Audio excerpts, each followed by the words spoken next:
Segment 2, Gold and Black Live.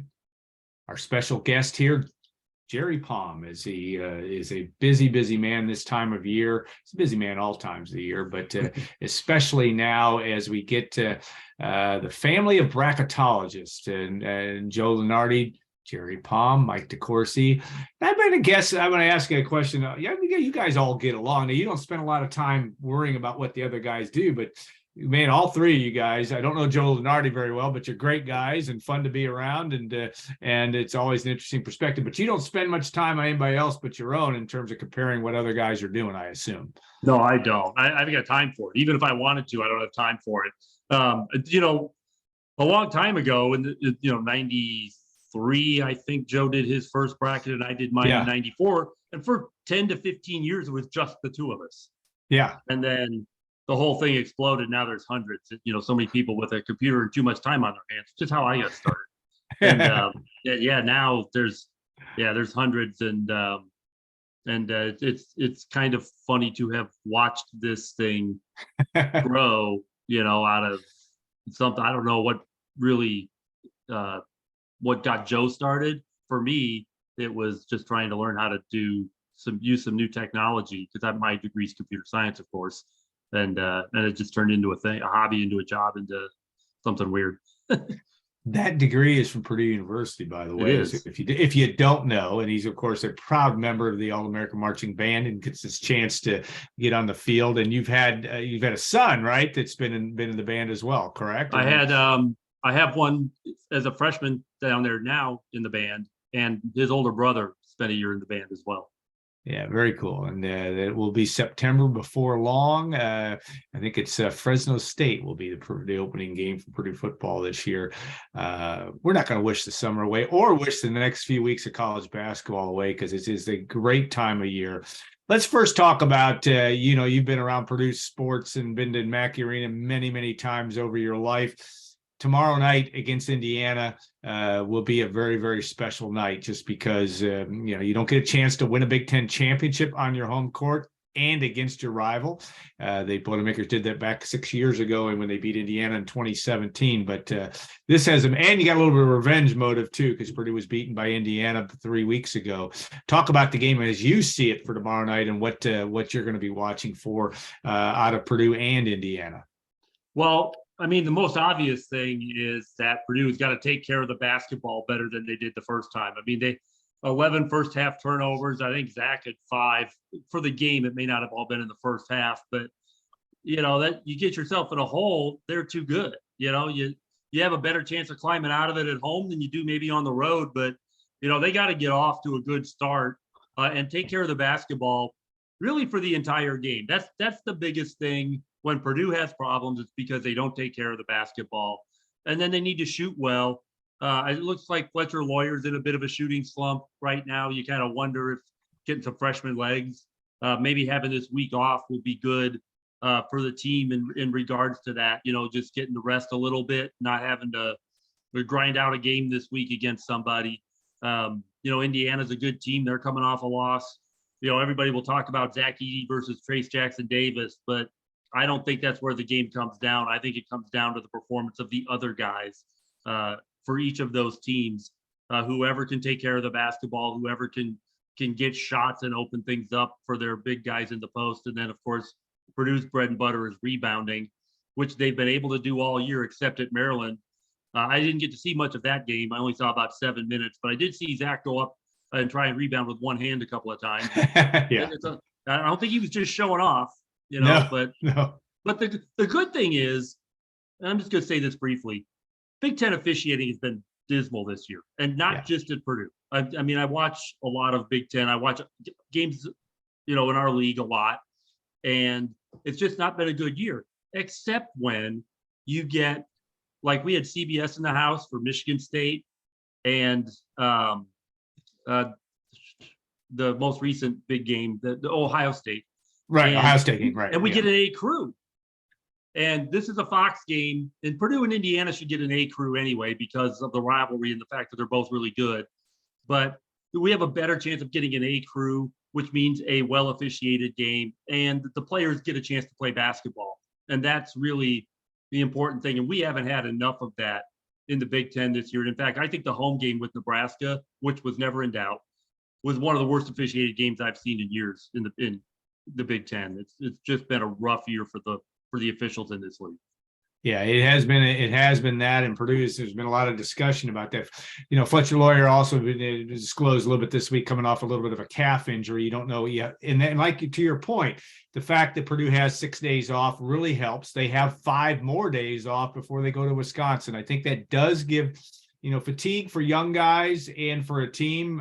Gene Katie used to say, "Oh, they're 20 years old. How can they be tired?" But I think that there is some of that, and I think that's to Purdue's advantage over the next couple of weeks. That is, if Purdue can have more points on the board at the end of the day against Indiana and down the road against Wisconsin. Yeah, it's a good time of the year to have that kind of a break in your schedule, relative break in your schedule. Yeah, look at what you do for a living, and obviously people want to know, want to guarantee where Purdue's going. There isn't a guarantee on seed yet because there are games to be played. Right. It does seem likely, if not almost guaranteed, that Purdue will play its first 2 rounds in the Friday-Sunday sequence in Columbus, March 17th and 19th. Tell us about your thought process there, and a little bit about Purdue's seeding challenges, where they could go, the high, the low, and how it all may shake out over the next couple of weeks. Well, the high for Purdue is that they could still be the overall number 1. That would probably require winning all the way out, win these 3 games and win the conference tournament. Purdue would have a chance to be the overall number 1 and would have a good case for it. But obviously that depends on what some other teams do, because all 4 teams on the top line of the bracket have a chance to win all the way out. They don't play each other. We don't have 2 from the same conference. Kansas can make a very strong case. Alabama can make a very strong case. I don't see the case for Houston, but the committee likes them, as evidenced by the fact that they were number 2 overall. So it's, but those 4 teams, all of them any of them could be the overall number 1. And then, if things go badly at the end of the season here, Purdue could be a 2, I suppose even a 3. Things would have to go really badly for a 3. But even with that, the odds of Purdue playing in Columbus are very high. In the 16 teams that my top 16 in today's bracket, which I haven't released yet, the only team for which Columbus is the closest site is Purdue. So, the odds are very high that Purdue will get to play in Columbus. I mean, even if they were 9th overall, you would have to have 2 teams ahead of them displaced from their closest site and sent to Columbus instead. And there aren't even a lot of teams for which Columbus is the 2nd closest site. So, yeah. I mean, I like Purdue's chances to play in Columbus, regardless of where they end up being seeded. But obviously, if they're a number 1 seed, they'll get to play in Columbus. And then if they're the overall number 1, they'll also get to play in Louisville. But that's going to require some work and maybe a little help.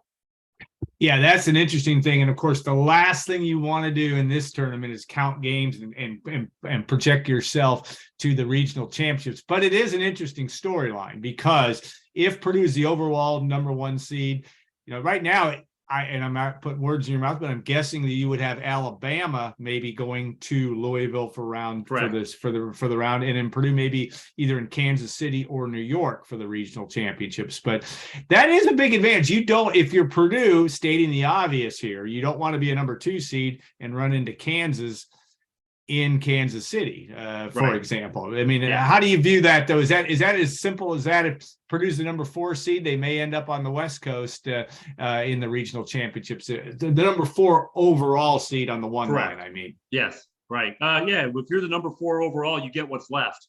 So, the other 3 teams go into whatever the closest available site there is, and number 4 gets whatever's left.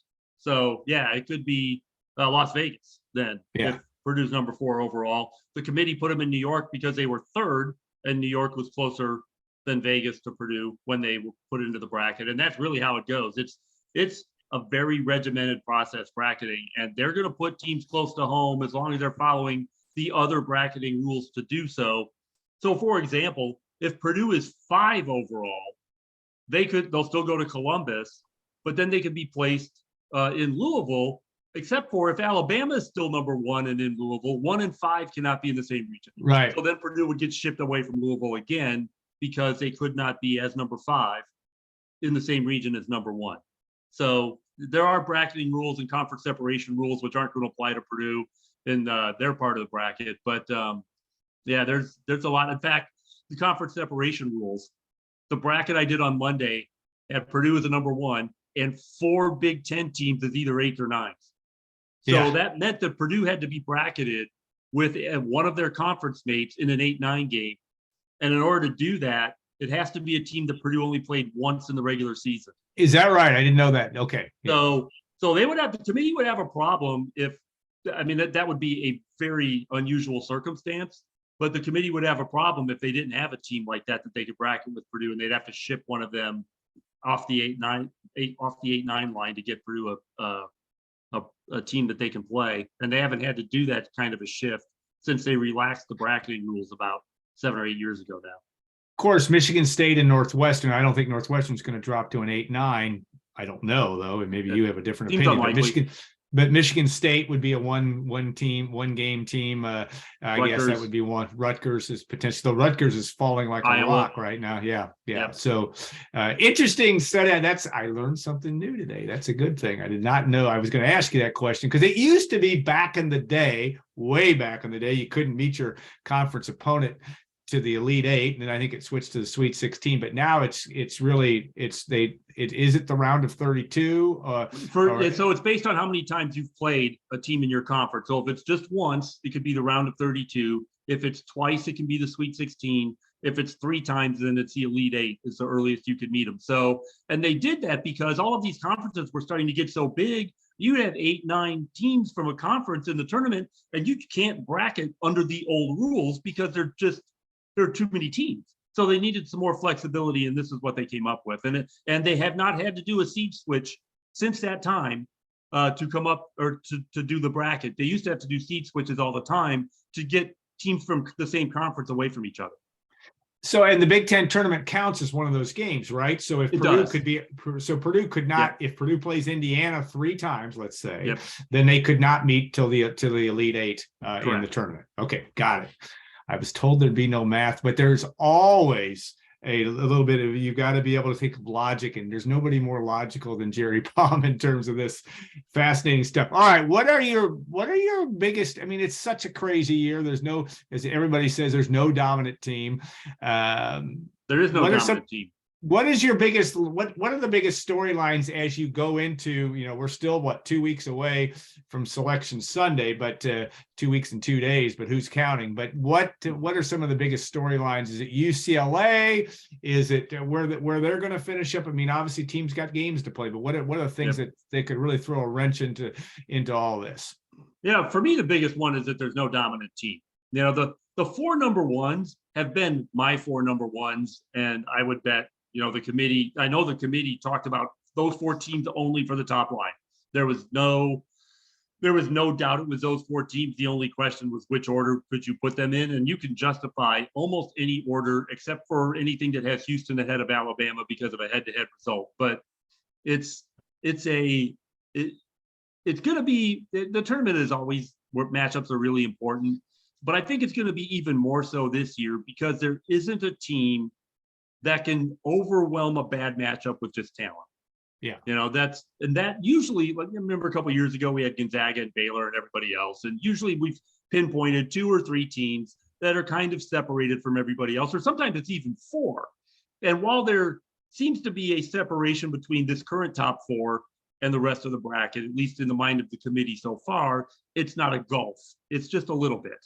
And so, for Purdue, if you're a Purdue fan, you can probably identify some of the better teams that might be a matchup problem for Purdue. Like I would say Houston could be a matchup problem because they're so aggressive defensively and they're reasonably athletic. And Alabama would be a matchup problem because who guards Brandon Miller on Purdue? I mean, I love Ethan Morton stepping up as a defensive stopper, but Brandon Miller is a different guy. So who guards him for Purdue? And that's also a very athletic team. And I think teams that are particularly athletic would give Purdue problems. I think they can grind out with Tennessee, teams like that. But teams that are both, athletic and strong defensively, I think are the kinds of teams that could give Purdue problems. Yeah, no doubt. Zach Edey will give everybody else problems too, though. And it's Yep. as you said, it is truly a game of matchups from that. All right, in the Big Ten, as of today, you have how many teams in, and how many teams should be shaking in their boots here down the stretch? I'm still working on the bracket. So I'm not down to a final number yet, but Purdue, Indiana, Northwestern, Illinois, Maryland, Iowa. I expect all 6 of those to be in. Then you start to get bubbly with teams like Wisconsin and Rutgers. Michigan State will be in. Okay, so that's 7 already. Yeah. But Wisconsin, Rutgers, Michigan, those are teams that could still go either way. Big win for Michigan at Rutgers last night. Rutgers has been reeling a little bit. Wisconsin's got a very weird resume. They've played 5 quad 1 games, all at home, won them all. Take that off their resume against the other 3 quadrants. They're below 500 at home. That win over Iowa made them 4-5 on their home court against the top 3 quadrants. They're actually above 500 away from home.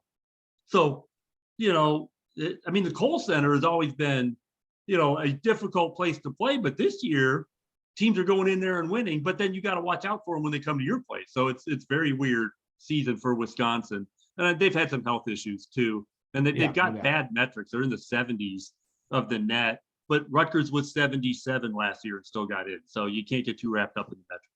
Yeah, I have a sense that Thursday night's game, looking ahead, which you never do when you have Indiana coming in, but will be an interesting game because Wisconsin could really solidify it. They're going to have a lot of motivation just when Purdue comes to town next Thursday night, March the 2nd. Hopefully we won't see someone else storm the court after beating yeah, I know. Isn't that amazing? Never seen anything quite like it. Any other teams that you were watching that you think are especially dangerous? I mean, UCLA comes to mind for me, just because they've got a great point guard, they've got skill at the wing. And experience, and an excellent coach, in my opinion. Right. What are some other teams that you better be watching out for? Maybe even a 3rd or 4th seed that you said, boy, it kind of caught your eye as a team that not only Purdue but everybody else just needs to watch as a proverbial dark horse. Yeah, it's funny you mentioned UCLA. UCLA also has a weird resume. They have 4 losses that are 3 to, definite tournament teams, and 1 at USC, which is a rival and a bubble team, so not bad. But their best win as they enter March is Maryland, at Maryland. Now they won it by 100. Maybe 2. Unbelievably. Yeah, they killed them. And they're the only team to win there this year. But Maryland is a middle of the bracket team, and that is still UCLA's best win this season. Now they've got Arizona coming up, regular season at home. Might see them again in the conference tournament, but it's just really weird to have a team that high in the bracket without a win any better than Maryland. But that's how it is. I would watch out for. I've been telling people about Indiana because I thought they've been playing a lot better, and they have been playing a lot better since the home loss to Northwestern. And when you've got a guy like Trace Jackson Davis, I mean, obviously, you can ride a guy like that through the NCAA tournament. I like Creighton, and I'm giving you teams that lost this week. Creighton was the preseason pick for the Big East. Had a rough stretch in December when they lost 6 in a row. Half of those games without Kalkbrenner, and then he came back and they started to play like the team people thought would win the Big East. But the team that is winning the Big East is Marquette, a team that Purdue saw earlier and struggled this year. They played Purdue tough at Mackey Arena. We should have seen then that perhaps this was a team that was a little better than had been expected, and they have shown it over the course of the season. Shaka Smart's done a great job with that team. And then if you go a little bit farther down, I think it's going to be interesting to see what happens with a team like Texas A&M, which was dreadful in non-conference play and has been winning a bunch of games in the SEC. But until they beat Tennessee this week, winning against teams that are middle of the bracket or lesser teams in that league. Now, if this is a team that can show late in this season that they can beat the better teams in the SEC, that might be an interesting team to watch out for, because that's a team of which more was expected, not national championship more, but top 25 team more. And that only recently they have looked like that team. So that's kind of a deep reach. I don't know that team can win a national championship, but that's a team that could mess it up for someone else. Last question. I mean, like North Carolina's run last year, teams with a lot of talent, or, you have to be looking at team. I mean, North Carolina may not even get in the tournament the way things are Right. going. I get that. But, the Dukes of the world, I mean, those teams, how do you view those guys? The Blue Bloods, obviously Kansas is going to look like it's going to be a number one seed, but there's talent to be had, and teams can get hot as Carolina did last year. Right. Well, two that you might find in the middle-ish part of the bracket are Duke, depending on how they finish. They're going to be a 6 or 7 seed today in mine. And then Kentucky, which has been, Kentucky, up until 2 weeks ago, was very squarely on the bubble. They beat Tennessee. They've given themselves a little bit of a reprieve. They could still play their way further up the bracket, but I'm probably going to have them in the 7, 8, 9 range today. And that's a talented team. They have last year's player of the year. They've got 4 and 5 star recruit. I mean, this is a team where talent is never the problem. Yeah. But this season, they just really haven't put it all together yet. If they do in March, I don't know that I trust their guards enough to actually make that kind of a run. But talent is not the problem at Kentucky, and it never is. But they may have a seed that is going to, give some teams that are ahead of them in the bracket pause. Yeah, I think I don't know if it was your bracket or somebody else's, but I saw Kentucky on that 8 line with Purdue in Columbus. If I'm Purdue, I don't want any part of that. I also don't want to be in the same site as Kentucky because you won't get tickets. Yeah, but, fans are all over the place and all that. Yeah, I have always said that they could play the NCAA tournament in Helsinki, Finland, and Kentucky would sell it out. Yeah.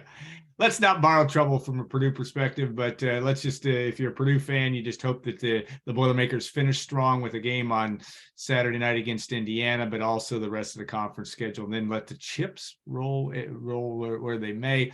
It has been a very interesting year. No question. It's going to be a very interesting tournament. Yeah. It's been a lot of fun. Just unexpectedly good.